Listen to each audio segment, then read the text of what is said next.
弘扬传统美德，践行出则悌之道，《弟子规》是中华传统文化古代蒙学经典，以三字一句、两句一韵编撰而成，涵盖了为人子弟在家、出外待人接物、求学等方面应有的礼仪与规范。其中《出则悌》篇着重阐述了兄弟姐妹间相处以及对待长辈的行为准则和道德规范。这些看似质朴简单的话语，实则蕴含着深厚的人伦智慧和道德力量，对于构建和谐家庭、传承孝道文化以及促进社会的稳定发展都有着不可估量的价值。兄友弟恭，家和福至，在家庭关系中，兄弟关系是极为重要的一环。兄道友，弟道恭，兄弟睦。孝在中，兄长应以友善、关爱之心对待弟弟，弟弟则要秉持恭敬顺从之意，敬重兄长。这种兄友弟恭的和谐关系，不仅是兄弟间情感的自然流露，更是对孝道的一种生动诠释。当兄弟之间相处融洽，父母看在眼里，喜在心头，内心的欣慰与满足，便是子女尽孝的体现。从心理学角度来看，家庭中的情感氛围对每个成员的成长和发展都有着深远影响。兄友弟恭的家庭环境能够给予孩子安全感和归属感，让他们在充满爱的环境中学会关爱他人、尊重他人，培养良好的品德和健全的人格。相反，兄弟阋墙、纷争不断的家庭，往往会让父母忧心忡忡，家庭氛围压抑紧张，也不利于孩子的身心健康。在历史的长河中，不乏兄友弟恭的佳话。东汉时期的孔融让梨年幼的孔融将大的梨子让给兄长，自己取小的这一行为展现出的谦逊与礼让，不仅体现了弟弟对兄长的敬重，也为后世树立了榜样。而苏轼与苏辙兄弟二人在宦海沉浮中相互扶持，彼此牵挂。苏轼因乌台诗案被贬，苏辙奔走营救，二人虽分隔两地，但书信往来不断，深厚的兄弟情谊令人动容。他们在诗词唱和中表达对彼此的思念与关怀，其兄友弟恭的情感不仅是个人家庭的温暖，也成为文学史上的一段美谈。反观当下社会，一些家庭因兄弟间争夺财物、利益分配不均等问题而反目成仇的现象屡见不鲜，在利益面前，亲情变得不堪一击，兄弟之间的怨恨日益加深，不仅伤害了彼此的感情，也让父母痛心疾首。因此，弘扬兄友弟恭的传统美德，在兄弟之间倡导少计较财物得失，多注重情感交流，显得尤为重要。当兄弟间能做到互敬互爱、相互包容，家庭才能充满温馨与和谐，孝道也才能真正得以践行。长幼有序履行于微生活中的点滴细节，最能体现一个人的修养和对长幼有序原则的遵循。或饮食，或坐走，长者先幼者后。简单的一句话，却涵盖了日常生活中诸多方面的行为规范。在饮食上，让年长者先动筷，是对长辈的尊重，体现出对他们生活经验和家庭地位的认可。坐卧时，尊重长辈的优先选择权，也是一种基本的礼仪。行走时，让长辈在前，年幼者在后，不仅保障了长辈的安全，更彰显了晚辈对长辈的敬重之情。长幼有序的原则，并非是一种形式上的刻板规定，而是一种内在的道德自觉。它有助于维护家庭秩序，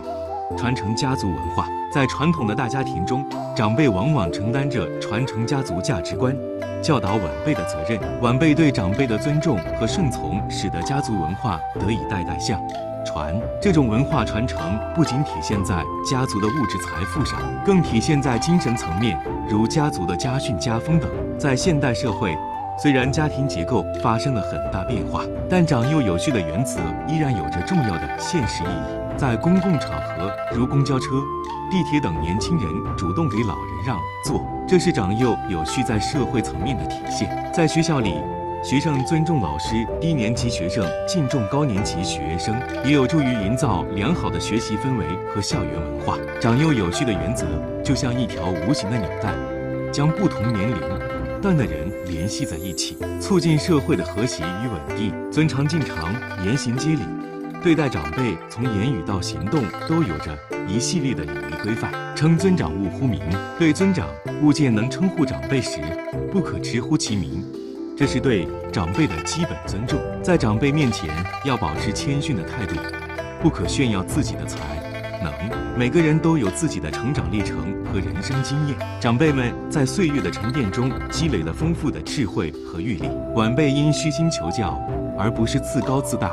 卖弄学识。在路上遇见长辈，路遇长即趋揖，常无言，退公礼要赶紧走上前去行礼问好，表达对长辈的敬意。如果长辈没有与我们交谈，就恭恭敬敬地退后站立，等长辈离去。这一简单的行为体现了晚辈对长辈的尊重和关心，也展示了个人的修养和品德。无论是在古代还是现代社会，这种对长辈的敬重之情都是维系人际关系和谐的重要因素。当骑马或乘车遇到长辈时，骑下马乘下车，故犹待百步余，因下马或下车问候，待长辈离开大约100步的距离后，自己才上马或上车离开。这一行为不仅仅是一种礼仪，更是一种情感的表达，体现了晚辈对长辈的敬重和不舍。在现代交通发达的今天，虽然我们不再骑马乘车，但这种尊重长辈的精神依然值得我们传承和发扬。例如，当开车遇到长辈步行时，我们可以停车问候，或者缓慢行驶，确保长辈安全通过。在与长辈相处的过程中，长者立又勿坐，长者坐，命乃坐。长辈站立时，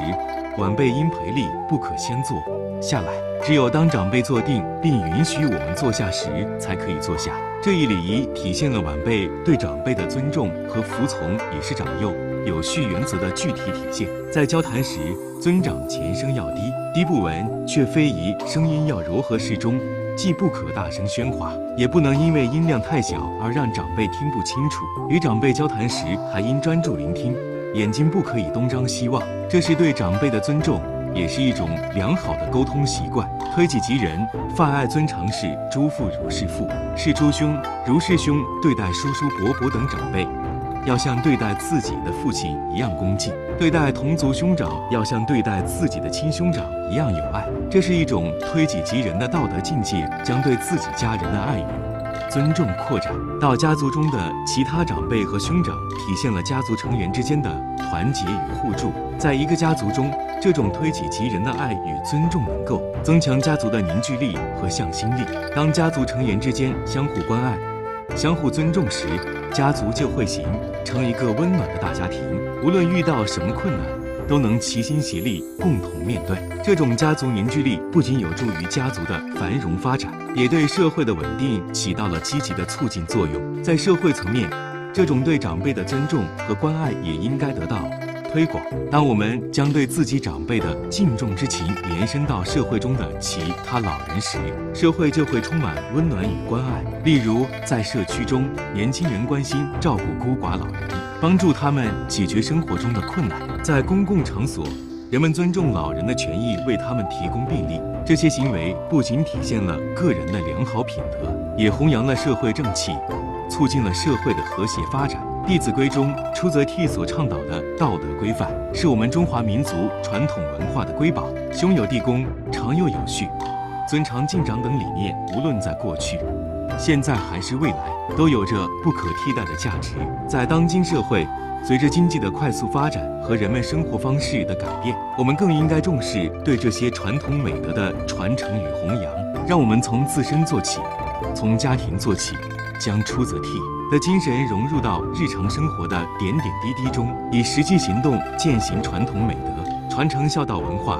共同营造一个和谐美好的社会。在日常的社交与工作场景里，出则悌的智慧同样熠熠生辉。在团队合作中，同事间若能秉持兄友弟恭、长幼有序的态度，就能极大提升协作效率。年长的同事经验丰富，年轻同事尊重他们的意见，虚心学习，而年长同事关爱后生耐心指导整个团队，便能如一个